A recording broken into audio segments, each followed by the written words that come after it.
আসসালামু আলাইকুম রহমতুল্লাহি ওয়াবারাকাতুহ। আল্লাহ রাসূল সাল্লাল্লাহু আলাইহি ওয়াসাল্লাম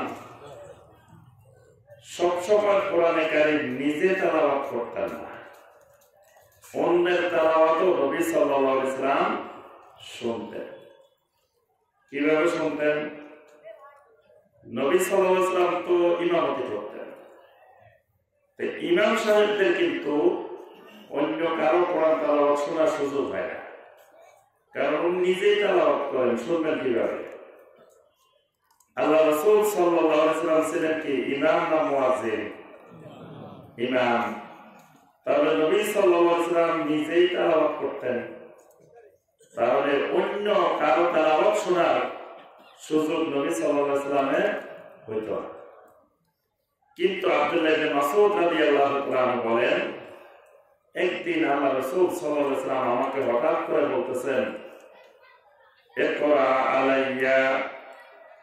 আব্দুল্লাহ ইবনে মাসউদ, তুমি একটু কোরআন তেলাওয়াত করো তো, আমি শুনি। আব্দুল্লাহ ইবনে মাসউদ রাদিয়াল্লাহু তাআলা অবাক হয়ে গেলেন যে আল্লাহ রাসূল সাল্লাল্লাহু আলাইহি ওয়াসাল্লাম আমাকে বলতেছেন কোরআন তেলাওয়াত করার জন্য।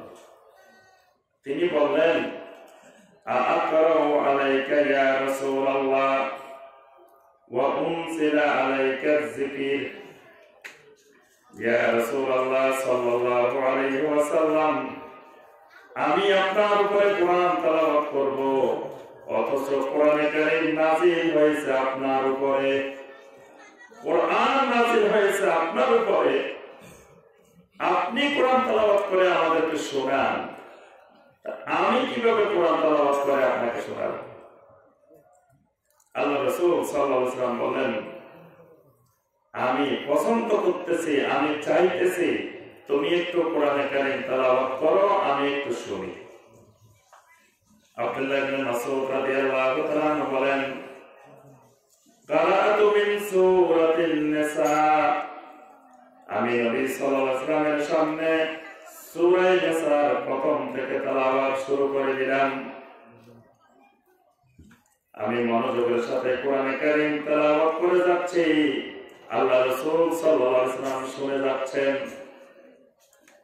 যখন সূরা নিসার আয়াতের কাছে পৌঁছলাম, ফাকাইফা ইযা জিনা বিকা আলা হাউলা ওয়া জিনা বিকা আলা হাউলা শাহীদা। যখন আমি এই ফাকাইফা ইযা জিনা বিকা আলা হাউলা শাহীদা এই আয়াতে কারিমা পর্যন্ত যখন আমি পৌঁছলাম, আল্লাহ রাসূল সাল্লাল্লাহু আলাইহি ওয়াসাল্লাম আমাকে বলতেছেন, হাসবুকাল আন। আব্দুল্লাহ ইবনে মাসউদ, থামো, আর তেলাওয়াত করিও না। আমি কোরআনে কারীমের তেলাওয়াত থামলাম।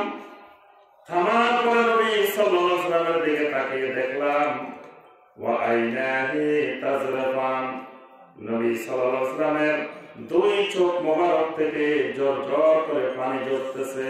সুবহানাল্লাহ।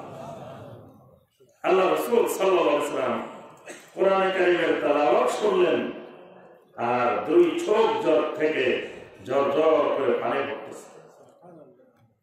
তাহলে শ্রোতারও কিছু সুন্নত পদ্ধতি আছে। নবী সাল্লাল্লাহু আলাইহি ওয়াসাল্লাম যখন ছিলেন বক্তা, তখন নবী সাল্লাল্লাহু আলাইহি ওয়াসাল্লাম শ্রোতা হয়েও দেখিয়ে দিচ্ছেন যে শ্রোতা কেমনে শুনতে হয়। কারণ নবী সাল্লাল্লাহু আলাইহি ওয়াসাল্লাম যদি শ্রোতা না হইতেন, তাহলে শ্রোতারা সুন্নত পদ্ধতি পাইত কোথায়?